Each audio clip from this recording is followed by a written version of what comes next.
I'm Rez, and a few people have asked me to do a video on my thoughts on FF7 Remake now that I've finally beaten it. So I recorded something a couple weeks ago, but it was a little haphazard. This probably will be too, but I figured I would sit down, kind of organize my thoughts a little bit, and at least give myself a little bit of an outline. So I will say big spoilers from this point forward. If you have not played the game and want to in the future and don't want to be spoiled, stop watching right now. Close the tab, turn off the audio. Just straight up, do not watch this video.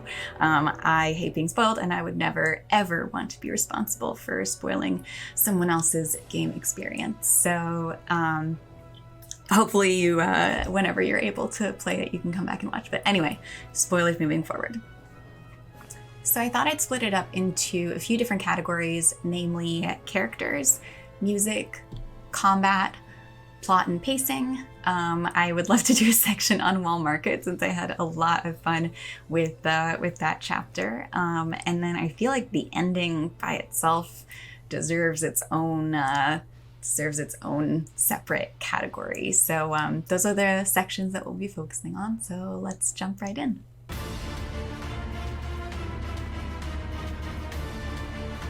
All right, let's start with Cloud. I didn't really have that big of an attachment to Cloud when I first played FF7, which admittedly was only 3 years ago. But the actual things that made me fond of him were Advent Children and Kingdom Hearts, like the little that he's in Kingdom Hearts. You know, when you fight him in the Colosseum and then Zack shows up, like that is really cool. But in FF7 itself, I wasn't really focused on him at all. Like, I feel like he didn't really have that much of personality. And this could also be just the fact that I don't remember original FF7 that well. I played it when it was the first game that I streamed, and I'm not great at like focusing on a game fully when I'm also streaming and trying to keep track of everything at the same time. So admittedly, I don't remember it as I would have, probably as well as I would have if I had actually just played the game on my own. But Tifa was memorable, Cloud was not. So I'm glad they gave Cloud some, personality with it. I really like the voice actor that they went with. He's still just like, the super broody, like, I just do, I don't have feelings in any of this. Like, I'm just doing it for money, like the typical Merc mindset. But he does look great with the Buster Sword. And I love, he gets a little smirky, which I like, and he gets a little sassy, specifically in a part that I'll mention in the Wall Market section. But yeah, I really like what they did with Cloud. They gave him a lot of personality, which I'm going to say for a lot of characters. So fair warning. Tifa Lockhart, my girl. I have loved Tifa ever since the original game. I have cosplayed as Tifa. I have a lot of art of Tifa. I've maxed her into City of Final Fantasy Opera Omnia, which granted I've maxed Cloud and Aerith too, but still. She is my girl. I love her so much, and I love her even more in the remake. She's adorable, and I love, the bartender scene, which I'll get into a little bit later. But I mean, it's just, they did such a great job with her outfit, her personality. She just gives zero fucks. And knows she's she 100% knows she's a badass. She literally says to Cloud at one point, like, you realize that I can handle myself, or like, how much ass I can kick. I think that's the actual line that she says.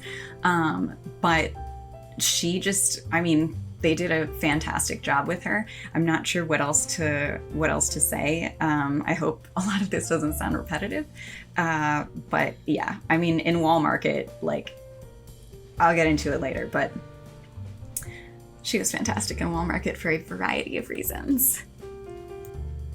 As for Cloud and Tifa, ship them as I did in the previous game, because Aerith and Zack go together and Cloud and Tifa go together. I will always ship those two. I will always ship, those two sets separately. But I really like the dynamic that Cloud and Tifa had. They had the flashbacks, you know, the 5 years ago, that day 5 years ago, flashbacks, and I like how they went back to those, even though Cloud's ponytail was a little unfortunate back then. But I like how they went back to, you know, how Cloud made that promise to her, and how they went back to that rhetoric a few times in the story. The bartending scene was one of my favorites. I would love to try and create like a Cosmo Canyon drink, even though Tifa just kind of put one thing in the cocktail shaker and mixed it, but it looked delicious, and I'm assuming that it's a play on Cosmopolitan, since Cosmo Canyon, but it sounds like it would be delicious, and what I wouldn't do to have Tifa be my bartender. But yeah, that scene is just adorable. I can't remember exactly what Cloud says. I think Tifa says something like, you know, most people would say something, you know, flattering, or most people would give a compliment right about now, or something like that.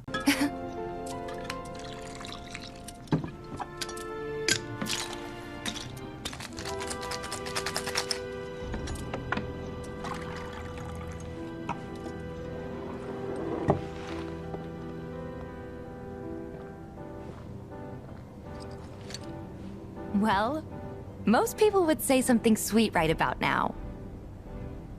I'm sure they would. Our house special, the Cosmo Canyon.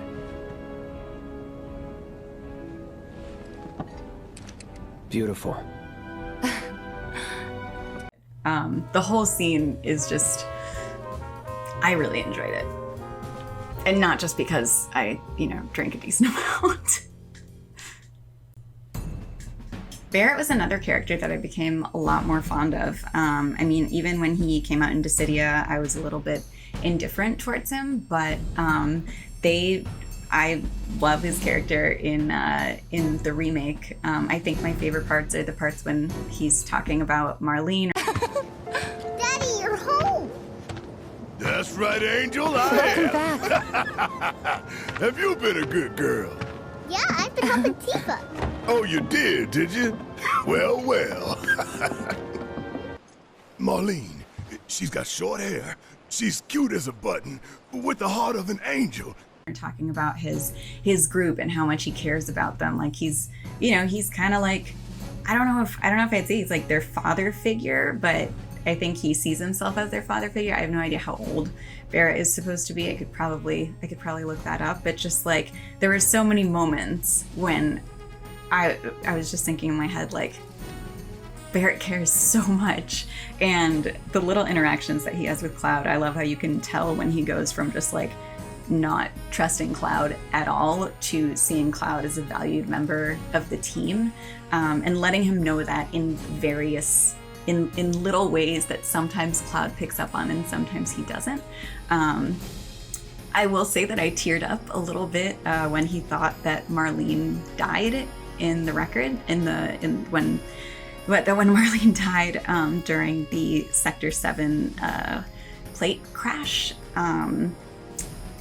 Even though I knew that Marlene was alive, like when he says to Cloud, just tell me she's alive. Give me hope, anything. I promise I won't beat you up after. And then he's like, who am I kidding? Yes, I would. I said, where you going? Aerith's house. It's in the Sector 5 slums. And that's where Marlene is? Where we hope she is. Tell me she is. Give me something to hang on to. Even if she's not, I won't blame you for it, I swear.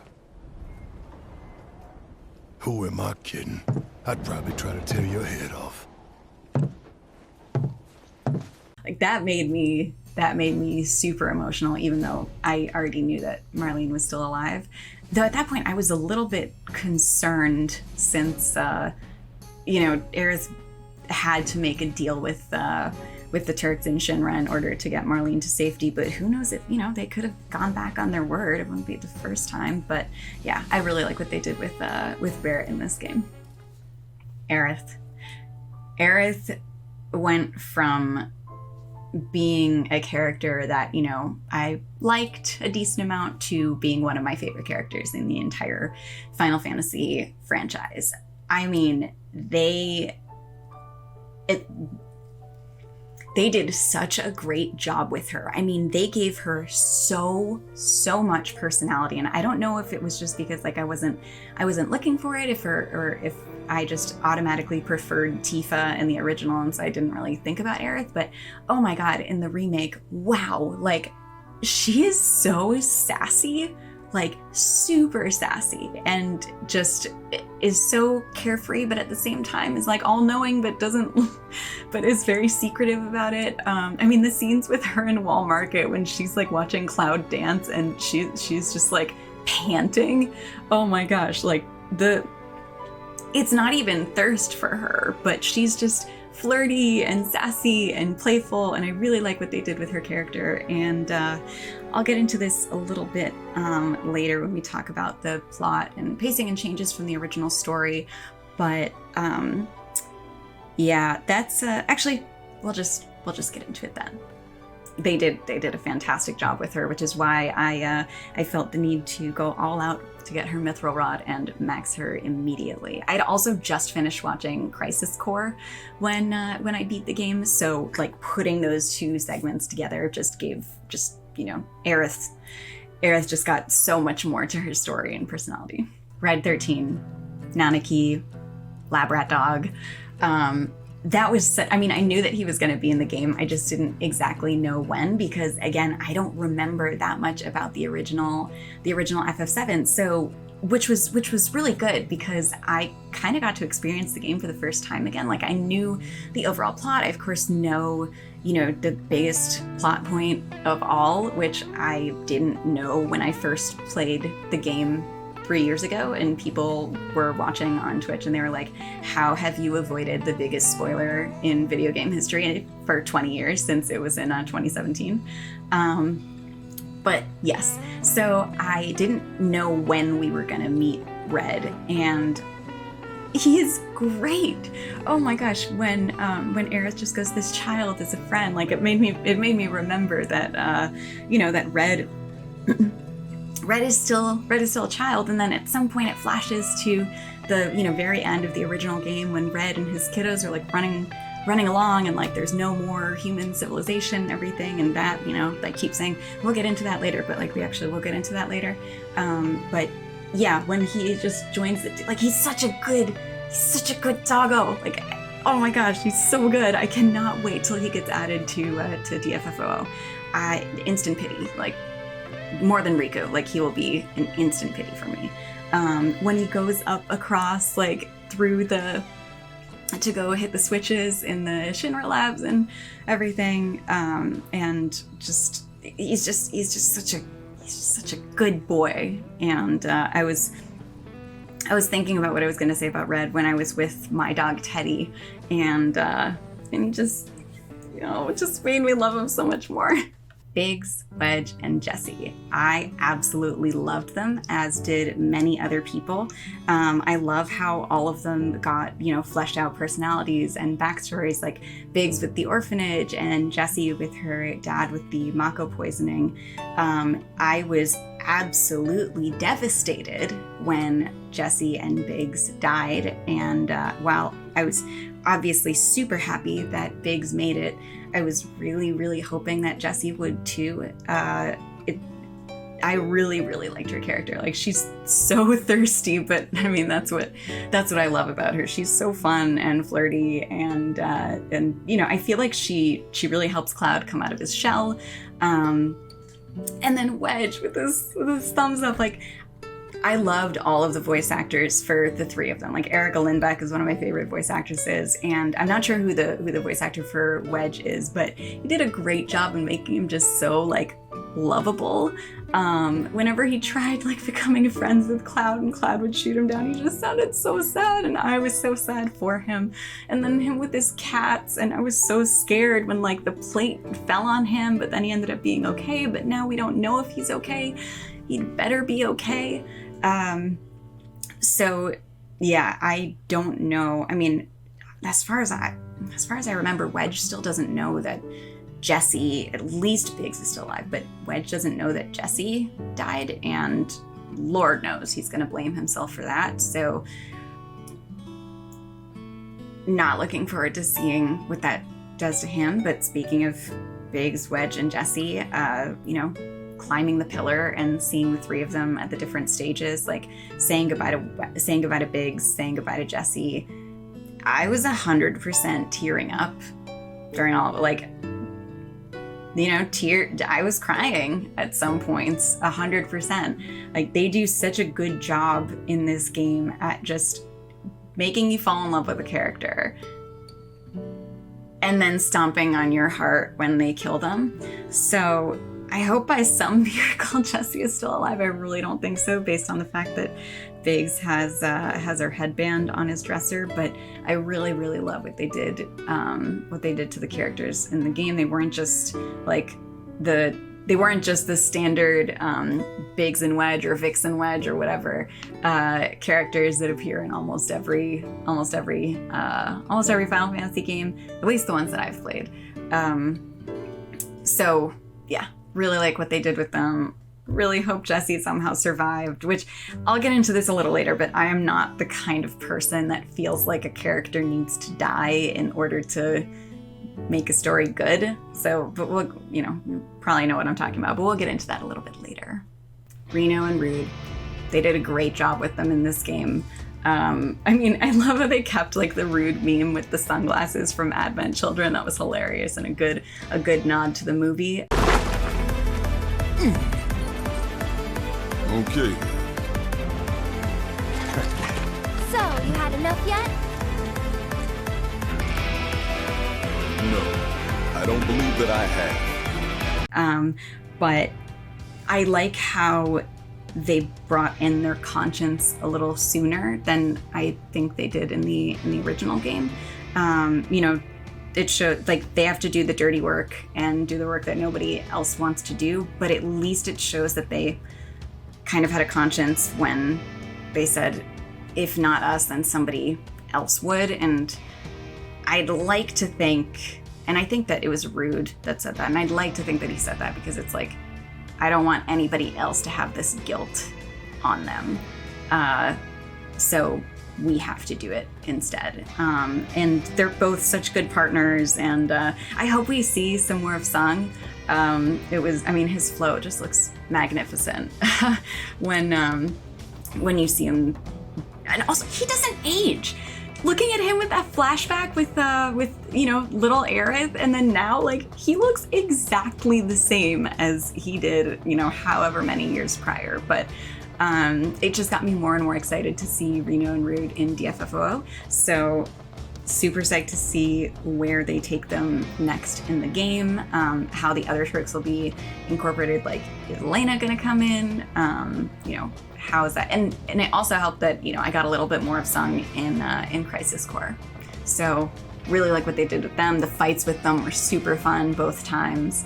They did a good job with the Turks. And then related to Shinra, seeing Reeve as XIII, seeing the wreckage of Sector 7 and seeing XIII like look on and just look so sad.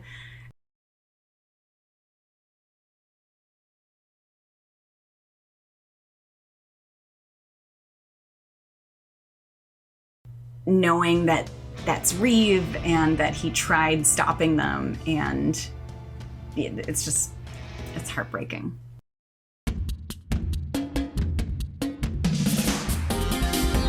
The music in this game, where do I start? I've downloaded so many songs onto my phone so I can just like jam to them when I'm driving or just like cleaning up or just not doing anything. The music is so good. They did such a good job with this. I really like how, they also had the jukebox with all of the different remixes and everything. I think my favorite remixes have to be the Most Muscular, which is the remix of Those Who Fight, when it plays during like the squats mini game, which was one of my favorite things to do. I had a lot of fun with it, except my thumb by the end of it, when it was versus Andrea, my thumb by the end of it was cramping up. It was killing me. But yeah, Most Muscular and also Smash and Rip 'Em. That was great. I had already heard Smash and Rip 'Em before I got to that point in the game. So once I got to that point in the game, I think the first time that it plays actually in Don Corneo's room, when that happened, I was super excited. And that song has brought me some good luck. That's what got me Hope EX in 12 tickets or so. But yeah, the music in this game is amazing. Like, I have synesthesia where I see colors when I hear different types of music, and it changes depending on the key. But I got such cool colors just listening, to the point where, you know, I would enter a new area and just kind of sit there and listen to the music, because I wanted to experience it with the visuals too. I really like how they did so many leitmotifs. I'm not quite sure how it's pronounced, for those who fight and fight on, and they made them sound like new tracks, but at the same time, you know, you could tell where they were from. I really liked some of the new battle music, like when you're fighting in the expressway. That's one of my favorites, and I actually put that on a lot when I'm working, and overall, the soundtrack was amazing. I will absolutely be buying it when it comes out.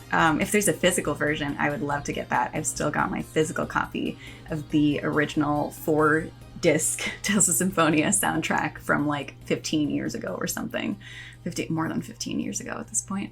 But yeah, I really, really love the soundtrack. I am thinking of a few arrangements to do myself. And if you guys haven't already, I know I've talked about him a few times on my stream, but one of my best friends, IRL, username on YouTube is Jeff Plays Guitar. He's been working on some amazing Final Fantasy arrangements, and he did 3 specifically from FF7, and they sound amazing. So he did Those Who Fight, he did Jenova Quickening, and he did Cosmo Canyon. So I'll leave a link to his channel in the description box below, but you should definitely check them out if you like the mixes that were in the remake, because his are just as good, in my opinion.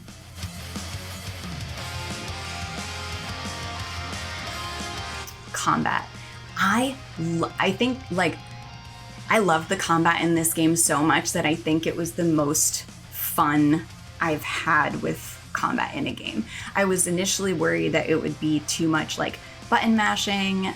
Like Kingdom Hearts, I feel like you can get away with button mashing to a certain extent, but in, you know, Tales also to a certain extent. Like, I'm a huge fan of the Tales of series, and I feel like the combat system in the remake combined the best parts of, you know, the traditional turn-based system in Final Fantasy with the live action, like, real-time battle that you typically have in the Tales games. I really, really liked how seamless it was to play as multiple characters, and how it kind of forced you to play as multiple characters at different points. Like, in order to really beat some bosses, you really had to get good at switching between characters, you know, just in the middle of different moves that they were using, because different bosses have so many different modes. So you would need to switch a lot, but they made it super seamless. It was really easy to learn. I picked it up pretty quickly just from my Tales background, but and each character, like, I didn't think that I would have fun. Usually you don't have that much fun playing you know, real-time battles as a mage, since you're just kind of sitting there casting. But I had so much fun with Aerith, like Sorcerer's Storm, Ray of Judgment. Like, they did a great job finding different ways to make the combat interesting for each character. And I think that goes in with the weapons too, how they made each weapon have a different passive, and how you had to master the weapon in order to get the passive was a really cool way of, you know, when you get Barret's close combat weapons, getting to use Barret as a close combat fighter was very cool. And it makes it perfect for when, you know, each character at some point has to do their own set of fights, whether that's through the Colosseum or it's through just a section of the game where they're on their own, or even towards the end when you're split up into two parties and you have to fight with the other characters. I will say that I found Tifa to be the most fun to play out of all of them. Like, I'm very much the kind of person that will just like go charge, go charge, and I, the faster the better. And how she had her unbridled strength to power up her moves, and then she could use I think it was like rise and fall, Omni Strike. No, not Omni Strike, but it was something else. But I had so much fun. I used Star Shower. I wish it showed how many times you used each move, because I used Star Shower. I abused that move. I spammed that move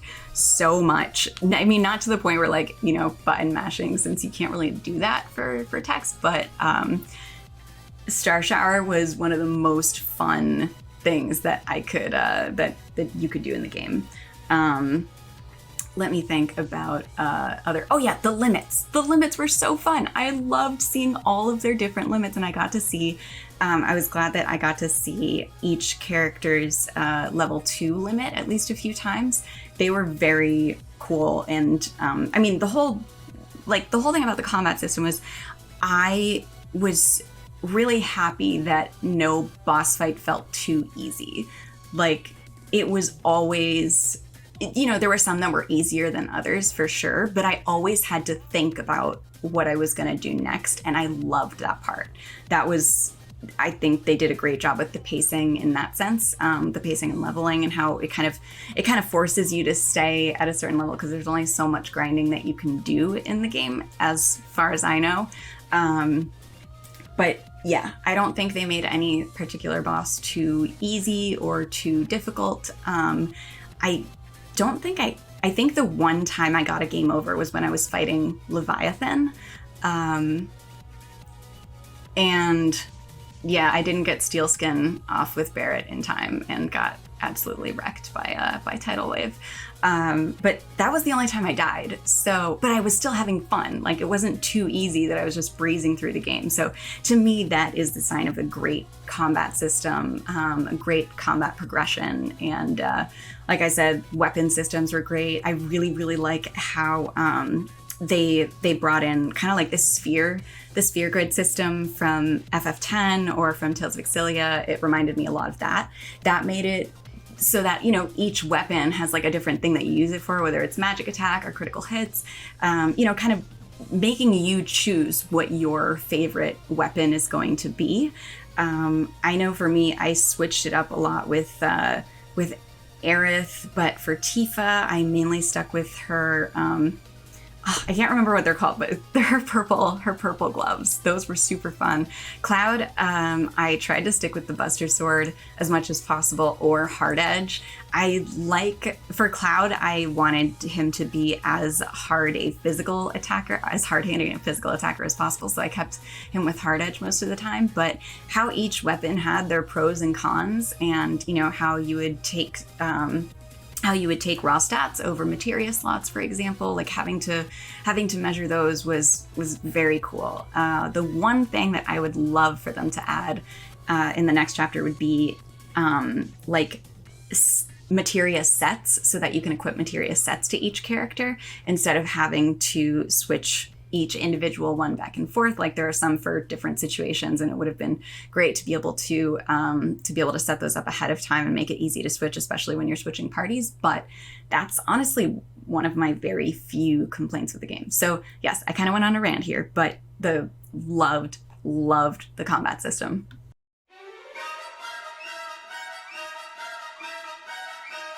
Plot and pacing.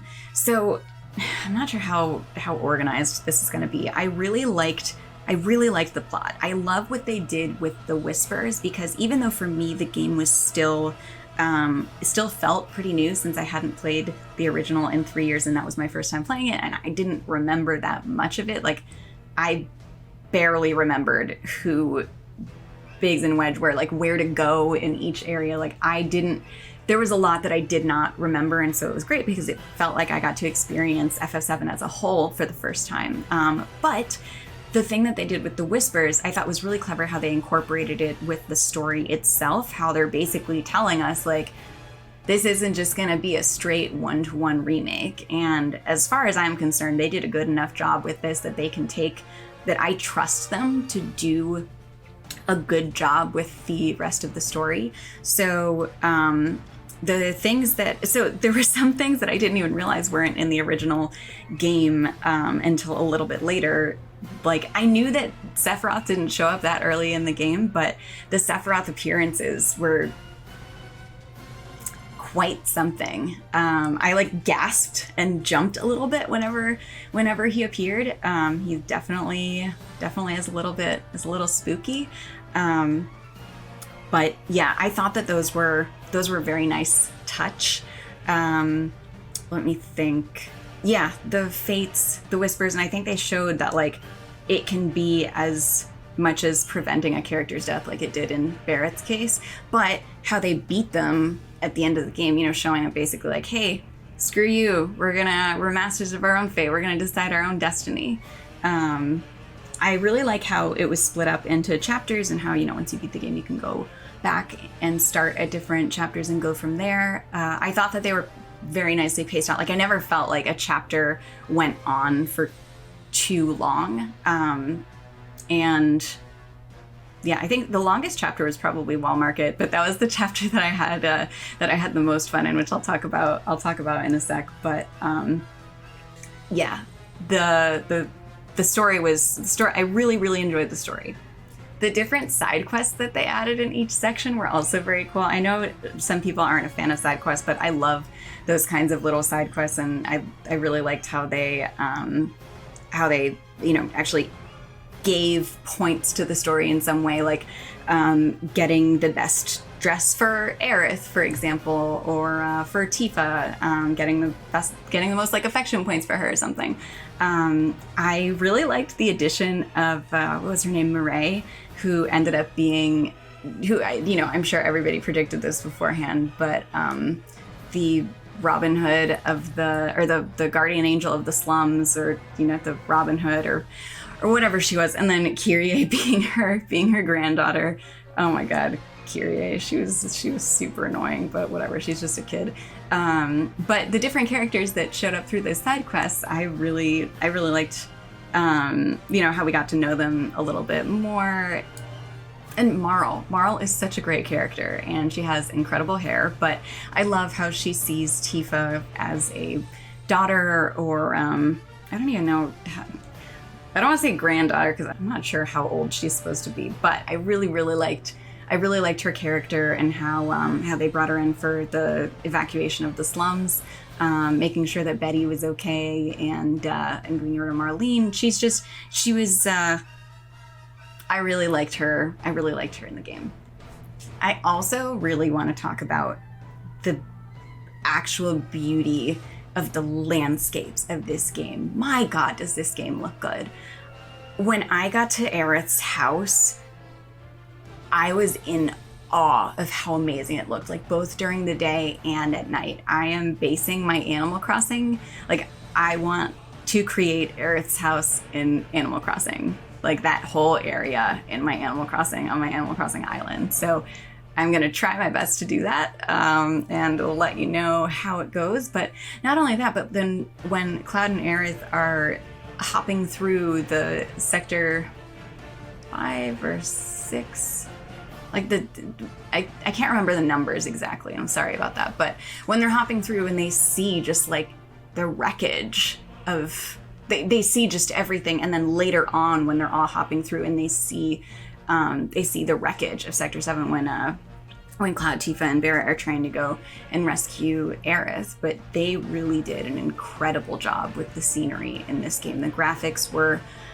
absolutely amazing. I was blown away. I mean, the fact that like the graphics in the cutscenes were basically as good as the graphics just any time you're playing the game, and moving around and everything. Like, I was super impressed by it. I also totally did not expect them to bring back the to bring the Jenova fight that quickly. I was wondering why Jenova was added as a track, because I heard the track before I actually got to that point in the game. But I was very surprised to see that we fight her that early on. Also for music, at the end when they play, I forget exactly what the song is called, but when they play like the Ancients theme, oh my god, I just got the chills immediately when I started hearing that theme. I was just, what's gonna happen next? I mean, I have the chills now just thinking about it. It's a stunning theme, and they made it so much more haunting in this game.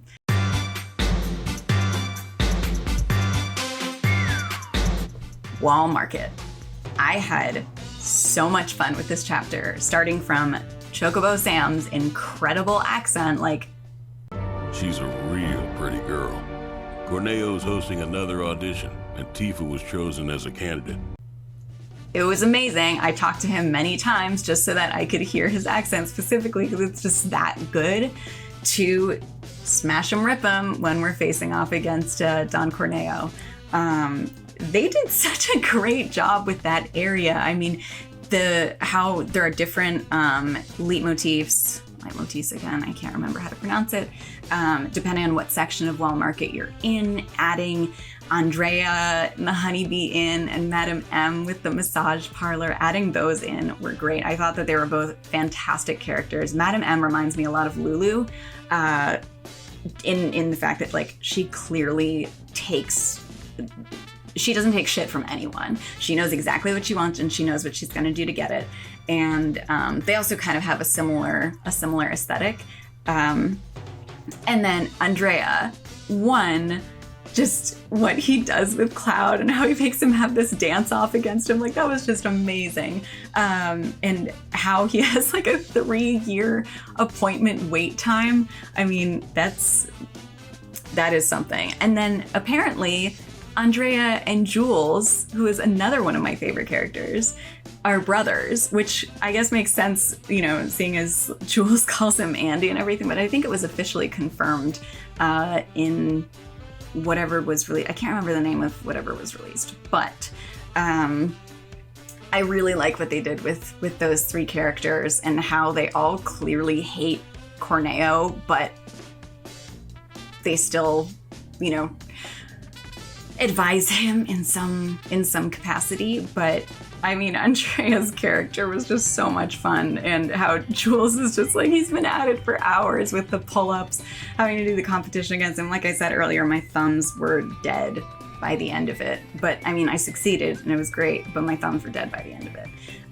The Colosseum was super fun. It was very fun to be able to play as each character individually, and just absolutely wreck shop. That was when I had the most fun with Barret. That's when I was like, wow, Barret's kind of a monster and can mess things up. And even, like, I thought back to the Colosseum in Tales of Symphonia, when you have to beat the hardest level of the Colosseum with each character by themselves in order to get, I think it's their second strongest weapon, or like a specific title. I'm not sure. I'll need to double check. But with the mage characters in that game, like Genus and Rain, the only way that you could hope to win was if you got Concentrate as your like X-Sphere skill, and meaning that you could cast without worrying about being interrupted. With that, it made it such a pinch, but you weren't really doing anything besides just mashing A to cast faster, and that was the entire fight. But with Aerith, it wasn't just that. Like, you were using a whole bunch of things. I just liked how for the mage character, it wasn't just sitting there and casting. Like, you could actually move around and do, like, it involved more strategy. It was very funny. I really liked the succession of how everybody started like off hating Cloud and Aerith, and then by the end, they absolutely loved them, including, the Colosseum worker that's at the front, and saying, going from like, you're not going to survive this, to, I placed all my money on a bet on you, so get out there and win for me. Something like that. So yeah, I had a lot of fun with the Colosseum. And then we have to fight for Kyrie. That was just classic, but it was fun. It helped me, learn how to play each character better in different situations and just get a feel for the combat that much faster. So I hope they expand on it in the next chapter, because it was one of my favorite parts of the game, along with the simulation fights. And now the part of the game that I took the most screenshots of. All the dresses. So I, of course, went through all of the side quests needed to get the best Aerith dress, and she looked like $1 million or $1 million gil, which is apparently what the dress cost, according to Madame M. She looked adorable when she's just walking up with the fireworks in the background. Oh my gosh, that's one of my favorite screenshots ever. And she looks so good. And her hair with all the ribbons and everything. Oh my God, Madame M did a great job. And then, my God, when I saw Tifa's outfit, I was just like, goddamn. Wow. That is, and I'm thinking back to, like, because it's kind of based on what Cloud says in the beginning, right? When he and Tifa are gonna go have a night out on the town, and she asks him what she should wear, and I remember being pissed because the option was something mature, and that's what I chose. But then Cloud goes something refined. I was like, damn it, Cloud, that is not what I said. I said mature. But she went with a very nice option anyway. So that, I looked at all the other dresses, and the other dresses also look amazing, but that one is definitely my favorite. I mean, just seeing her, seeing both of them just absolutely kick ass while in those outfits, when they're, Cherith. I know you. The Colosseum. What the hell? Get down! No, you stupid! Wait! When they're cherithing all of Don Corneo's men, and then Leslie comes in later. I also really like Leslie as a character. I really hope that he's able to be reunited with his fiance. When they come in afterwards I was sad when they had to get out of those outfits afterwards, but just wow. I mean, they did a great job with those. And then Cloud, I also did it so that I could get the best dress for Cloud, and just like the way that he stands and walks, and he just looks so unhappy to be there, but he knows he has to be. And I think my favorite part, one of my favorite parts in the game, is like when Tifa realizes that it's Cloud, and she goes like, wait, that dress, that makeup. And he goes, yes, I know, nailing it, moving on. I burst out laughing. Cloud? Is that you? Oh my God, that makeup and that dress. Nailed it. I know. Thank you. Moving on. Like, that was such a great scene, and gave Cloud, I think, a lot of personality for me there, where he was just the fact that he said he nailed it. Like, oh my gosh, that was such a great part. But yeah, and then seeing Cloud just like mess up Don Corneo in that scene before Aerith and Tifa come back in. That was such a fun section. It was very cool to see them in those outfits, and I took very many screenshots.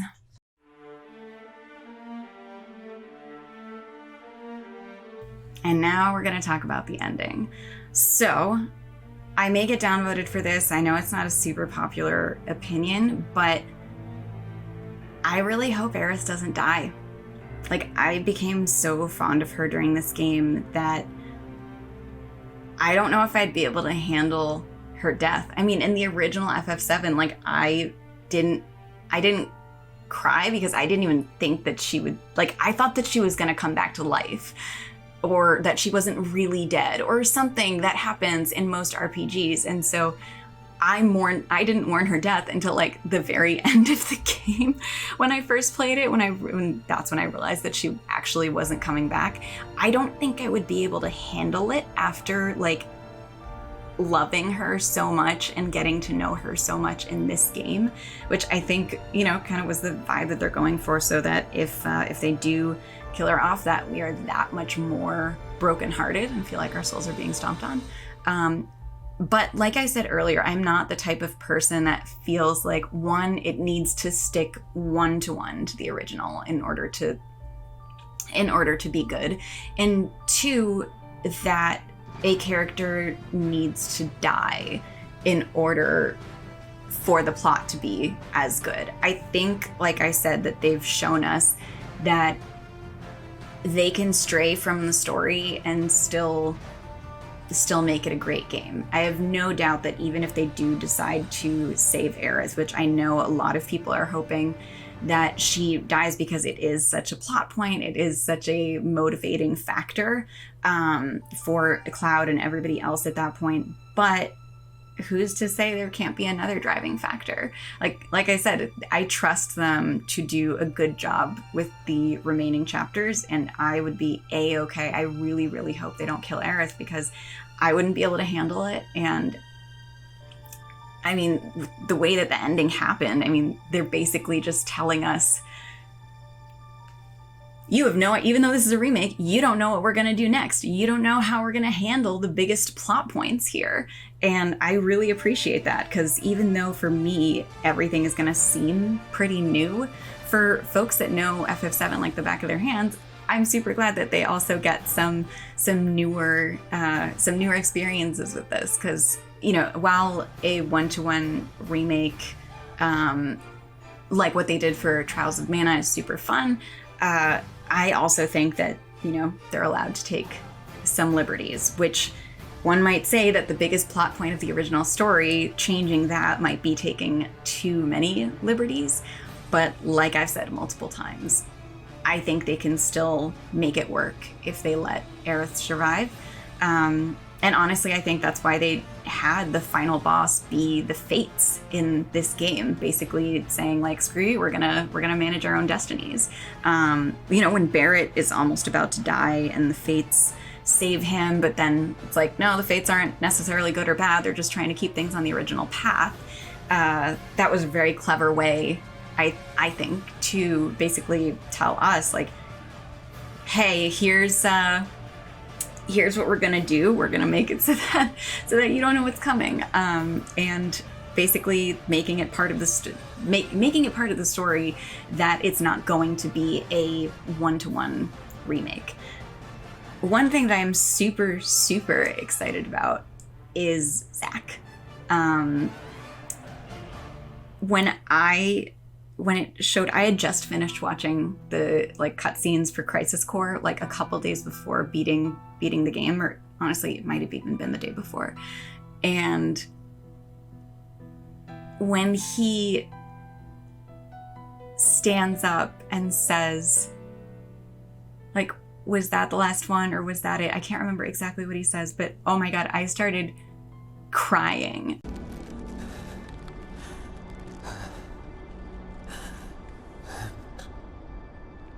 Wait. Was that all of them?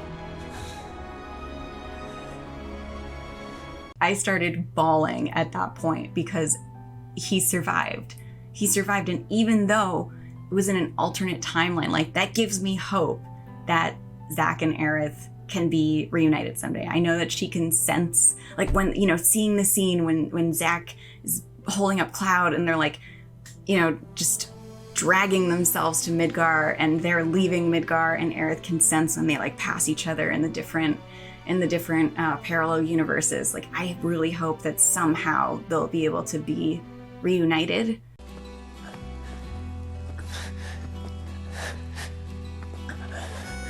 Almost there, Cloud. We're almost there.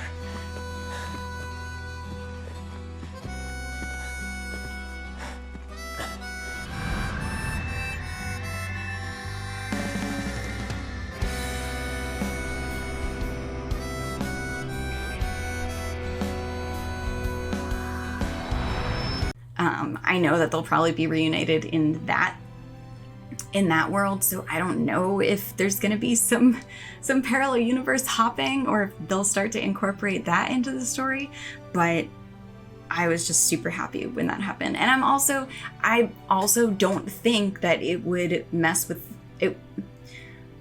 I don't think that it would make it a bad game if they brought Zach into it. Again, I'm the type of person that likes happy endings. I'm the type of person that likes clean, a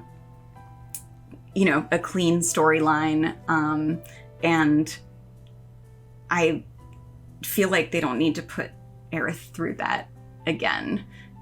She already went from not hearing from her boyfriend for 4 years and sending him 88 letters. I feel like she deserves to see him in this universe. And a lot of people will probably disagree with me, but I don't think that, I think that they could find a way to make it work. So those are my thoughts on the ending. I'm probably missing some things. Oh yeah, oh my god, how could I forget? When Sephiroth says to Cloud, 7 seconds, time enough for you, perhaps. Oh my god, I got the chills. Oh my god, I got the chills. And I think that's how they're planting that Aerith might survive. So, yeah, I liked what they did with the ending. It brings a whole new slew of possibilities moving forward, which I'm super excited about, regardless of the fact that I don't remember a ton about the original game. So, yeah, really glad that they brought Zach back in some capacity. It would be very cool to end up fighting as him in some way. So those are my thoughts on the Final Fantasy VII Remake, however haphazard they were. I hope you enjoyed them. They were a little bit of a stream of consciousness sort of thing. I had an outline of of the topics that I wanted to talk about and then kind of went with it. So I'm sorry if it's a little bit all over the place, but would love to hear your thoughts about the game in the comment section below.